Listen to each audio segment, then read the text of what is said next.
Hello class 10th, welcome in Hindi medium academy. मैं हूं अरुण कुमार यादव और आज हम देखेंगे जो आपकी गणित अध्याय 2 है कक्षा 10 की, इसकी जो प्रश्नावली है 2.2 इसका कंप्लीट सॉल्यूशन। इससे पहले मैं इसके इंट्रोडक्शन की वीडियो बना चुका हूं, एक्सरसाइज 2.1 यानी प्रश्नावली 2.1 की वीडियो बना चुका हूं। तो आज हम देखने वाले हैं 2.2 का सॉल्यूशन। ठीक है, बेसिक चीजें इंट्रोडक्शन वाली वीडियो मैंने आपको बताई थी, यहाँ पे हल्का सा रिवाइज भी करा दूंगा। चलो पहले प्रश्न देखते हैं कि क्या है।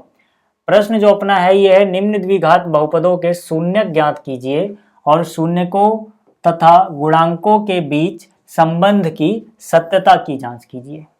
ठीक है, क्या करना है, पहले हमें शून्य ज्ञात करने हैं, उसके बाद क्या करना है, जो शून्यकाएं हैं और जो गुणांक हैं यहाँ पर उनके बीच में जो रिलेशन होता है, संबंध होता है, उसकी सत्यता की जांच करनी है। ठीक है, मैंने आपको देखो ये चीजें बता चुका हूं मैं कि क्या इनके बीच में रिलेशन होता है, यहाँ पे आपको बताया था।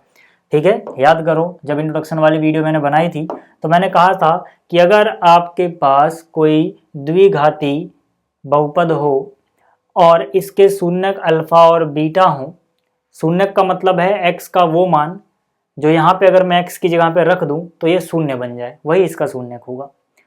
ठीक है, बिल्कुल अच्छे से मैंने वहां पे आपको समझाया था।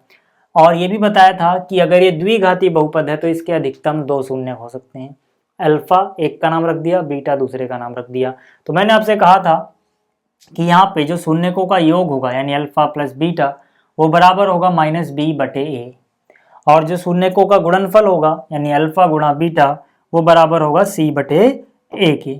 ठीक है, जहां पर a, b और c गुणांक हैं, अल्फा और बीटा शून्यक हैं, तो ये इनके बीच में क्या है संबंध कि अल्फा बीटा यानी कि जो शून्यक हैं और जो गुणांक हैं उनमें क्या रिश्ता होता है, वो कौन किसके बराबर होता है।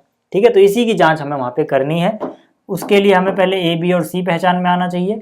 मैंने आपको बताया था एक्स स्क्वायर के साथ जो है वो ए, एक्स का जो गुणांक है या फिर एक्स के साथ जो है वो बी, और अगला क्या है सी। ठीक है, तो चलो यहाँ पर देखो पहला प्रश्न यहाँ पे अपने पास है x की घात 2 माइनस 2x माइनस 8। ये एक बहुपद दिया गया, पहले हमें शून्यक निकालना है। शून्यक हम कैसे निकालेंगे, गुणनखंडन विधि से। उसके लिए मैंने आपको क्या बोला कि सबसे पहले देखो आप कि ये x की घात 2 वाला पद पहले लिखा हो, फिर x वाला, फिर जिसके पास x नहीं है, इसी क्रम में लिखा होना चाहिए, पहले से ही है। ठीक है, इसके बाद हम क्या करते हैं, इसके बाद हम बोलते हैं कि अपने को भैया 2 नंबर ऐसा चाहिए जिसको गुणा करने पे वही चीज आए जो इन दोनों को गुणा करके आती है। इन दोनों मतलब यहाँ पे 8 है और यहाँ पे कुछ नहीं दिख रहा, मतलब 1 है, तो 8 गुणा में 1 कितना 8। हालांकि असलियत में यहाँ -8 था, लेकिन माइनस भूल जाओ, उसका भी काम जुगाड़ बैलेंस कर लेंगे। ठीक है, अगला आ जाओ। ठीक है, हालांकि यहाँ पे -8 है बट अभी माइनस को भूल जाओ, वो अपने आप बैलेंस हो जाएगा, उसकी टेंशन मत लो। जो मैं तरीका बता रहा हूँ सिर्फ उस पर फोकस करो। ठीक है, और फिर आपको देखना होता है कि जो यहाँ पे सी है यानी कि लास्ट में जो लिखा है जिसके पास एक्स नहीं है उसके पहले क्या निशान है, क्या निशान है, माइनस। तो इन्हीं दोनों नंबर्स को माइनस करके वो आना चाहिए जो बीच में है। बीच में क्या है, -2। हम माइनस भूल जाएंगे, सिर्फ 2 को याद रखेंगे। यानी आपको ऐसे 2 नंबर ढूंढने हैं जिनको गुणा करके 8 आता है, क्योंकि इन दोनों को गुणा करके 8 आ रहा था, माइनस भूल जाओ, और घटा के, क्योंकि यहाँ पे माइनस था, घटा के वो आता है जो बीच में। बीच में कितना है, 2। आगे बस हम देखो यार, अब अगर मैं बोलूं तो मैं कहूंगा 8 गुणा में 1 भी 8 होता है, लेकिन क्या 8 में से 1 घटाने पे 2 आता है, नहीं। ठीक है ना, ये कंडीशन गलत हो जाएगी, तो हम 8 और 1 नहीं ले सकते, कुछ और सोचो। मैं बोलूंगा 4 गुणा में 2 भी 8 होता है, 4 दूनी 8, और 4 में से 2 घटाने पे भी 2 ही बचता है। दोनों कंडीशन सही होंगी अगर, तभी अपने काम की चीज है। ठीक है, तो देखो 4 गुणा में 2 8 हुआ, 4 में से 2 घटाया 2 बचा, मतलब 4 और 2 अपने को मिल गया। ठीक है, करना क्या होता है, सब कुछ सेम उतार दो, एक्स स्क्वायर की जगह एक्स स्क्वायर, माइनस की जगह माइनस, बस जो ये 2 है इसकी जगह 4 - 2 लिखो। बाद में x लिखा है x लिख दिया, -8 लिखा है -8 लिख दिया। मतलब मैंने किया क्या है, मैंने बस जो ये 2 था उसकी जगह 4 - 2 लिखा है, बाकी सब सेम है। देख लो, चाहे एक्स स्क्वायर फिर माइनस फिर एक्स फिर -8, बस इस 2 की जगह मुझे क्या लिखना है, 4 - 2, ये वाली चीज समझ में आ गया। ठीक है, ये अपना रफ वर्क है, ये अपना फेयर वर्क है। यहाँ पे आ जाओ, इसके बाद हमें क्या करना है, एक्स स्क्वायर -4 इंटू में एक्स, यानी हो गया -4x, फिर minus minus plus 2 into x यानी प्लस का 2x, फिर माइनस में 8। ठीक है, और एक बात और आप कर सकते हो, शून्यक निकालने के लिए आप इसको 0 के बराबर लिखते चलोगे। ठीक है, अब यहाँ पे 0 के बराबर दिया नहीं था, लेकिन क्योंकि हम शून्यक निकाल रहे हैं तो यहाँ पे हम लिखेंगे शून्यकों के लिए। ठीक है, शून्यकों के लिए, ठीक है, माना जो भी हमें दिया था, ठीक है, इतना, ये किसके बराबर है? 0 के बराबर है। क्यों? क्योंकि शून्यक का मतलब क्या बताया मैंने? x का वो मान जिसके लिए 0 हो जाए। तो अगर इसका उल्टा करें कि पहले ही 0 को 0 के बराबर रख दें तो जो x का मान आएगा वो शून्यक ही आएगा। ये लॉजिक है इसके पीछे, 0 रखने के पीछे बराबर में। ठीक है, अब आ जाओ यहाँ पे। अब हम क्या करेंगे, यहाँ से क्या कॉमन आ रहा है, यहाँ से क्या कॉमन आ रहा है, कॉमन ले लो। तो यहाँ से देखो x कॉमन आ रहा है, यहाँ बचेगा x माइनस में 4। यहाँ से देखो 2 के पहाड़े में 2 भी आता है, 8 भी आता है, यानी प्लस का 2 कॉमन ले लो। तो यहाँ बचेगा x माइनस 2 चौका 8 यानी 4 बार। यहाँ से दोनों ब्रैकेट में जो मान आया है, वैल्यू आई है, वो सेम आना चाहिए।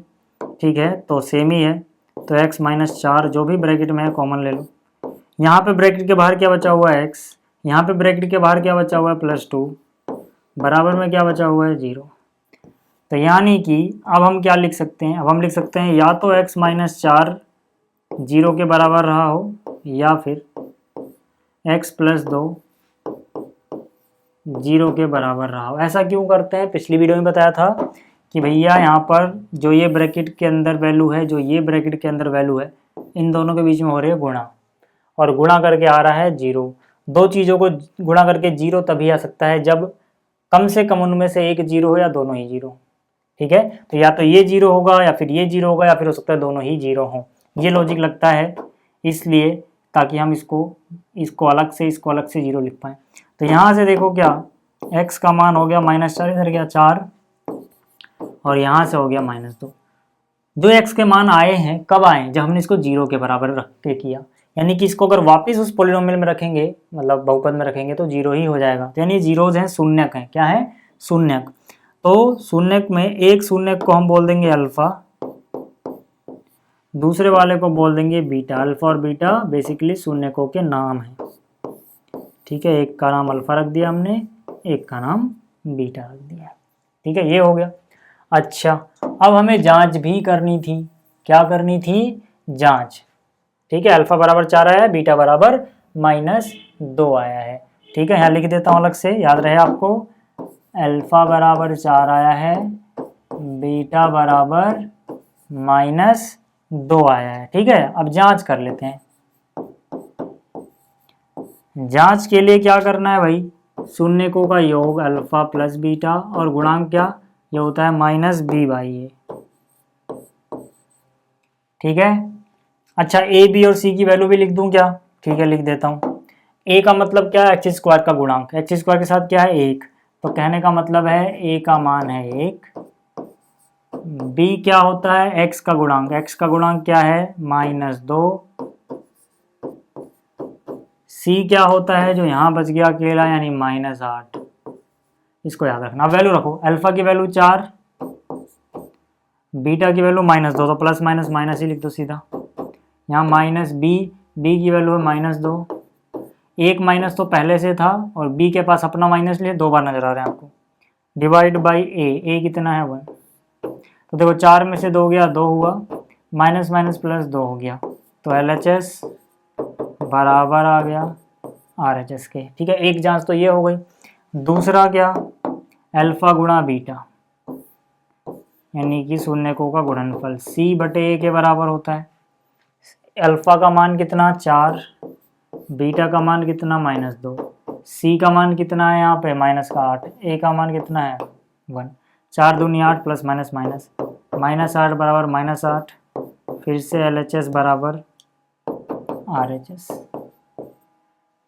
ठीक है, तो ये हो गया इसका पहला हिस्सा। ठीक है, आप स्क्रीनशॉट ले लेना या फिर उतार लेना अच्छे से। अब बात कर लेते हैं जरा दूसरे हिस्से की। दूसरा हिस्सा क्या है? 4s की घात 2 -4s प्लस 1। शून्य निकालने के लिए इसको 0 के बराबर रख दो, लिख लेना शून्य के लिए माना ही 0 के बराबर है थोड़ी देर के लिए, ठीक है। अब फिर से अपने को क्या करना है, अपने को 2 नंबर ढूंढने हैं जिनको गुणा करके आता है 1 गुणा में 4 कितना 4, यानी गुणा करके आना चाहिए 4।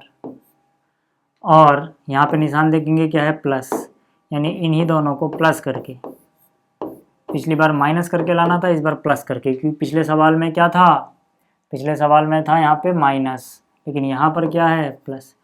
प्लस करके क्या आना चाहिए जो बीच में है, बीच में वैसे -4 है बट अभी हम सिर्फ 4 लिखेंगे, ठीक है। तो ऐसे 2 नंबर ढूंढो जिनको गुणा करके भी 4 आता हो, जोड़ के भी 4 आता हो। सोच पा रहे हो क्या, बिल्कुल 2 और 2, ठीक है। 2 और 2 को गुणा करें 4 आएगा, 2 और 2 को जोड़ें तब भी कितना आएगा, 4 ही आएगा। तो मतलब क्या है, सब कुछ सेम लिखना है अपने को, बस इस 4 की जगह लिख देना है 2 + 2, बाकी सब सेम, जो भी चीज़ें हैं सेम, ठीक है। तो ये हो गया देखो 4s की घात 2 -2 × s -2s, फिर माइनस प्लस -2s प्लस में 1 = 0।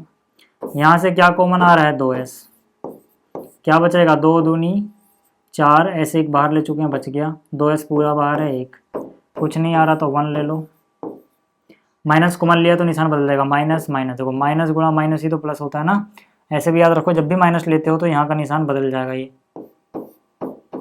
यहाँ प्लस था तो यहाँ माइनस आएगा, ठीक है। 2s - 1 दोनों के पास है ब्रैकेट में, यहाँ ब्रैकेट के बाहर बच गया 2s, यहाँ बच गया -1 बराबर आ गया 0।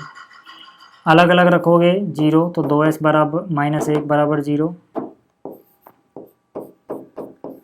या फिर इधर भी वही चीज़ है, तो यहाँ से s का मान आ जाएगा 1/2, यहाँ से भी s का मान आ जाएगा 1/2, यानी यहाँ पे अल्फ़ा और बीटा सेम आए हैं, अल्फ़ा की वैल्यू भी 1/2 है और बीटा की वैल्यू भी 1/2 है, ठीक है। जांच आप खुद कर लेना, ठीक है, वो आप आराम से कर सकते हो। चलो अगला देखो, अगला क्या है, तीसरा हिस्सा 6x² -3 -7x। 0 निकालने के लिए मान लिया, शून्य निकालने के लिए क्या लिख दिया कि शून्य के बराबर है, लेकिन यहाँ पे अभी हमें इसको थोड़ा अच्छे से अरेंज करना होगा। क्यों, मैंने कहा सबसे पहले x की घात 2 वाला पद होना चाहिए, फिर x वाला होना चाहिए, यहाँ पे तो x है ही नहीं, यानी कि जो 3 है ना इसे बाद में लिखेंगे, इसको पहले लिखेंगे, तो 3 को मैंने बाद में लिख दिया और 7x जो माइनस था वो पहले लिख दिया, ठीक है। अब अपना जो क्रियाक्रम है वो चालू होगा, ठीक। यहाँ से फिर से अपने को 2 नंबर चाहिए, गुणा करके आना चाहिए, 3 गुणा में 6 यानी 18, माइनस से भूल जाओ, सिर्फ 18 पे फोकस करो, और यहाँ पे माइनस है तो माइनस करके आना चाहिए, जो बीच में है, बीच में क्या है -7, माइनस भूल जाओ सिर्फ 7 लिखो, ठीक है। देखो 9 दूनी 18 आराम से सोच पाएंगे हम, और 9 में से 2 गया 7, यानी 9 और 2 अपने काम की चीज़ है, तो यहाँ से हो जाएगा 6x² माइनस, क्या लिख देना बस, ये जो 7 है इसकी जगह 9 - 2 बराबर में 0, कितना हो जाएगा 6x² -9 × x यानी -9x minus minus plus 2x -3 = 0। यहाँ से देखो 3 के पहाड़े में 6, 3 के पहाड़े में 9, यानी 3 कॉमन आएगा, x कॉमन आएगा, 3 दूनी 6 हुआ, साथ में x, फिर प्लस माइनस माइनस, फिर 3 यहाँ देखो 3 × 3 9 हुआ, x प्लस कुछ कॉमन नहीं दिख रहा, 1 लोगे, ठीक। तो यहाँ से पहले ब्रैकेट में क्या है 2x - 3, दूसरे में भी वही है, ब्रैकेट के बाहर क्या बचा 3x और यहाँ क्या बचा 1, तो यानी कि या तो 2x - 3 बराबर 0 हो, या फिर 3x + 1 बराबर 0 हो, या दोनों ही 0 हो। तो यहाँ से x का मान आ जाएगा 3/2 और यहाँ से x का मान आ जाएगा -1/3, एक को बोल दोगे अल्फ़ा, दूसरे को बोल दो बीटा, ठीक है। जांच फिर से बोल रहा हूँ, खुद कर लेना, हो जाएगा, ये भी हो गया। अब जरा देखो अगला वाला, अगले में क्या है 4u² + 8u, कांस्टेंट टर्म कुछ है ही नहीं, 0 समझ सकते हो, ठीक है। नहीं, c की वैल्यू यहाँ 0 है, तो जब c की वैल्यू 0 हो तो क्वेश्चन करना आसान होता है, फिर हमें नहीं देखना गुणा करके आ रहा है भाग करके क्या आ रहा है, नहीं, तब आसान है, तब सीधा सीधा कॉमन ले लो, ठीक है, दोनों x वाले हों दोनों u वाले हों, सीधा सीधा कॉमन लो, c गायब है इसमें, तो यहाँ से कॉमन 4u आ जाएगा, 4u 4 बाहर है, एक u बाहर आ गया तो एक u बचा, 4 का पड़ा 2 बार 8 है ना, ये आसान होता है, इसमें तामझाम है ही नहीं। तो यानी कि एक बार या तो 4u बराबर 0 हो, यानी कि या तो ये 0 हो या फिर ये चीज़ 0 हो, ठीक है, या u प्लस 2 0 हो। तो यहाँ से u बराबर 0/4 यानी 0, और यहाँ से u बराबर -2, यानी कि अल्फ़ा की वैल्यू 0, बीटा की वैल्यू -2। इसमें जांच करके दिखा देता हूँ मैं, ठीक है, यहाँ पे पहले a b c का मान लिख लो। a का मान क्या हो गया 4, स्क्वायर वाले पद का जो गुणांक है, b का मान हो गया 8, c है नहीं तो 0, बस इतना याद रखना है आपको जांच करने के लिए कि c 0 लेना है यहाँ पे, ठीक है। तो जहाँ और अल्फ़ा बीटा तो अपने को पता ही है, तो alpha plus beta minus b/a, ठीक है, अल्फ़ा अपने को पता है 0 है, बीटा अपने को पता है -2 है, फिर माइनस b अपने को पता है 8 है, a अपने को पता है 4 है, तो यहाँ हो जाएगा -2, यहाँ भी 4 दूनी 8 यानी -2, तो LHS आ गया RHS के बराबर। इसी तरह से अल्फ़ा इंटू बीटा जो है c/a होगा, ये आप कर लेना जांच, ठीक है, ये भी हो गया। अच्छा, पांचवा और आसान होता है, जिसमें स्क्वायर वाला पद हो t वाला ना हो, सीधा c आ गया, तो इसको सीधा 0 के बराबर रखो, t स्क्वायर बराबर जो भी कांस्टेंट टर्म है उधर ले जाओ, तो t बराबर प्लस माइनस वर्गमूल के अंदर 15, क्योंकि भाई आप देखो फिर से बोल रहा हूँ, जब यहाँ पे t वाली चीज़ गायब है, यानी कि इसमें a है c है, b वाली चीज़ गायब है, b वाला, ठीक है ना, तो हम क्या करते हैं सीधा इसको उधर ले जाते हैं और स्क्वायर हटा के उस तरफ अंडर रूट ले लेते हैं, यानी कि स्क्वायर रूट वर्गमूल। लेकिन जब भी आप ऐसे वर्गमूल हटाते हो उधर वर्गमूल लेते हो तो प्लस माइनस दोनों के साथ आता है, यानी कि t बराबर एक बार वर्गमूल 15 होगा प्लस का, या फिर t बराबर एक बार माइनस का वर्गमूल 15 होगा। एक को अल्फ़ा बोल दो, एक को बीटा बोल दो,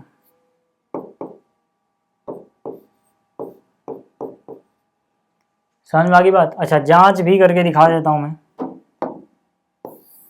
जांच भी करके दिखा देता हूँ,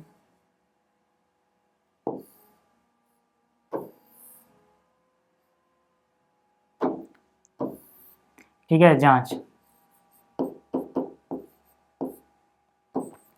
अल्फ़ा अपने को पता है, बीटा अपने को पता है, चलो ये नहीं लिखते, ए बी सी की वैल्यू सीधा लिख देता हूँ, ठीक है, ए बी या फिर ए बी सी में बता देता हूँ, आप जांच कर लेना। देखो ए क्या है यहाँ पे, टी स्क्वायर के साथ क्या है 1, तो ए हो गया 1, बी यानी सिर्फ टी के साथ कुछ नहीं है, तो इसको आप ऐसे लिख सकते हो ना, T square plus 0t minus 15 बराबर 0, यानी टी के साथ समझो क्या है 0, तो यानी बी का मान हो गया यहाँ पे 0 और सी का मान कितना हो गया -15। समझ में आ गई बात। चलो करके दिखाई दूँ मैं, अल्फ़ा प्लस बीटा की बात करते हैं पहले। ये होता है -b/a, अल्फ़ा की वैल्यू कितनी आई है √15, बीटा की वैल्यू माइनस वर्गमूल 15 और b की वैल्यू है 0, तो 0 समथिंग तो 0 ही हो जाना है, ठीक है, 0 में a कितना 1, माइनस लगाओ मत लगाओ 0 को फर्क नहीं पड़ता, न्यूट्रल नंबर है, ठीक है, तो 0 बराबर 0 क्या हो गया LHS RHS। ऐसी अगर मैं गुणा वाली बात करूं, गुणनफल, अल्फ़ा की वैल्यू कितनी है √15, बीटा की वैल्यू कितनी है -√15, सी की वैल्यू कितनी है -15, ए की वैल्यू कितनी है 1। तो देखो यार √15 गुणा √15 15 होता है, प्लस माइनस माइनस, और वहाँ भी 15 माइनस का, तो यहाँ भी LHS बराबर RHS है, ठीक है, तो ये भी हो गया। इस तरह से जो अगला हिस्सा है, ठीक है, इसको आप आराम से अब कर सकते हो, कर लेना। अगला क्वेश्चन देखो, अगला जो क्वेश्चन है इसमें देखो क्या बोला गया है, इसमें बोला गया है एक द्विघात बहुपद ज्ञात कीजिए जिसके शून्यकों के योग तथा गुणनफल क्रमशः दी गई संख्याएं हैं। जैसे पहले अगर बात करूं तो पहले योगफल है, यानी ये शून्यकों का योग है, ये शून्यकों का गुणनफल है, ठीक है, तो मतलब अगर मैं पहले हिस्से की बात कर रहा हूं तो योगफल यानी अल्फ़ा प्लस बीटा बताया गया है 1/4, ठीक है। और अगर मैं गुणनफल की बात करूं तो बाद में क्या -1, यानी कि अल्फ़ा गुणा बीटा बराबर क्या बताया गया है -1, ठीक है। मैंने आपको बोला था कि जब हमें शून्यकों का योगफल और गुणनफल पता हो तो बहुपद होता है अपने पास के ब्रैकेट के अंदर x⁻² minus alpha plus beta x plus alpha गुणा बीटा, यानी कि जो योगफल है उसका मान यहाँ रख दो जो कि 1/4 है यहाँ पे, यानी इसकी जगह हम 1/4 रख देंगे इस फॉर्मूले में, और जो गुणनफल है यानी -1 वो यहाँ पे रख देंगे, कैलकुलेट कर लेंगे, हो जाएगा, ठीक है। मैं करके दिखाता हूँ। देखो यहाँ मैंने लिखा के, यहाँ पे क्या है x⁻² minus alpha plus beta, alpha plus beta की वैल्यू कितनी है 1/4, साथ में क्या है x प्लस अल्फ़ा गुणा बीटा की वैल्यू कितनी है -1, तो यहाँ से कितना हो जाएगा के x⁻², ठीक है, -1 इंटू x -x/4 प्लस -1। आप चाहो तो ऐसे भी छोड़ सकते हो, लेकिन ज़्यादा अच्छा रहता है कि हम इसको थोड़ा और अच्छे से लिख दें। इसके नीचे 4 आ रहा है, सबको 4 से गुणा कर दो, ठीक है। मतलब क्या, इसको 4 से हम गुणा कर देंगे ऊपर और 4 से भाग भी कर देंगे। देखो अगर मैं 4 से गुणा करूँ 4 से भाग करूँ कोई फ़र्क नहीं पड़ेगा, ठीक है। तो हम क्या करेंगे, इस 4 को अंदर ले आना है बस आपको, तो यहाँ से हो जाएगा 4x², ये वाला 4 यहाँ जाएगा तो 4 से 4 कट जाएगा यानी बचेगा -x, फिर ये 4 अंदर जाएगा, 4 गुणा में -1 -4, और यहाँ क्या बचेगा, यहाँ बचेगा k/4, k/4 को कुछ और मान लो, चलो इसको मान लिया मैंने k डैश, क्या मान लिया k डैश, यहाँ पे आप लिख सकते हो जहाँ पर k डैश बराबर है k/4, ठीक है। आपकी किताब में हो सकता है आंसर सिर्फ इतना ही हो, तो अगर आपकी एनसीईआरटी में सिर्फ अंदर वाला है उसका मतलब है कि वो k डैश की वैल्यू 1 मान रहे हैं। k डैश क्या होना चाहिए, कोई वास्तविक संख्या, तो वो k डैश की वैल्यू 1 के लिए है, ठीक है ना, आंसर सिर्फ इतना ही है। तो एनसीईआरटी में अगर है तो आप लिख भी सकते हो, सिर्फ यही उत्तर है मेनली, लेकिन अगर आप ऐसे लिखते हो तो ज़्यादा अच्छा माना जाता है, ठीक है। ये अलग से लिखना है आपको, ऐसे लाइन खींच के उस तरफ। ये हो गया, चलो ये हो गया पहला हिस्सा। अच्छा, दूसरे की अगर मैं बात करूं, इसको मिटा देता हूं। दूसरे हिस्से की अगर मैं बात करूं तो दूसरे हिस्से में देखो क्या है, ठीक है। दूसरे हिस्से में देखो क्या है, जो दूसरा हिस्सा है इसमें है शून्यकों का पहले क्या है योग, यानी अल्फ़ा प्लस बीटा है √2, फिर क्या है गुणनफल कितना 1/3, यानी अल्फ़ा गुणा बीटा है 1/3। तो बहुपद क्या हो जाएगा भाई, के x⁻² minus alpha plus beta कितना √2, साथ में x प्लस अल्फ़ा गुणा बीटा, अल्फ़ा गुणा बीटा कितना 1/3। फिर से बोल रहा हूँ नीचे 3 है तो ज़्यादा अच्छा रहेगा कि हम इसको 3 से गुणा कर दें, 3 से भाग भी कर दें। 3 से गुणा करोगे इस 3 को अंदर ले जाना, क्या हो जाएगा 3x⁻², फिर 3 इसके पास जाएगा तो 3√2x, फिर 3 इसके पास जाएगा, 3 ऊपर 3 नीचे कट जाएगा, 1 बचेगा, और यहाँ क्या बचा रहेगा k/3, ठीक है। मैं लिख ही देता हूँ क्या बचा रहेगा k/3। इसी k/3 को मैंने k डैश समझ लिया, पिछली बार मैंने एक बार में ही कर दिया था, आप समझ जाओ, k/3 को k डैश बोल दिया,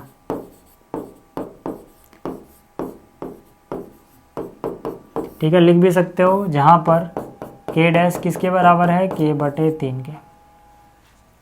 फिर से बोल रहा हूँ एनसीईआरटी में सिर्फ इतना ही आंसर दिया गया है क्योंकि वो इसकी वैल्यू 1 मान के चल रहे हैं, ठीक है। ये हो गया। अब इसी तरह से आप तीसरा, चौथा, पाँचवा, छठा हिस्सा आराम से कर लोगे यार, नकली चीज़ें, ठीक है। तो इस वीडियो में इतना ही, जल्दी मिलेंगे अगली वीडियो में। इस वीडियो को देखने के लिए आप सभी का बहुत बहुत धन्यवाद, थैंक यू।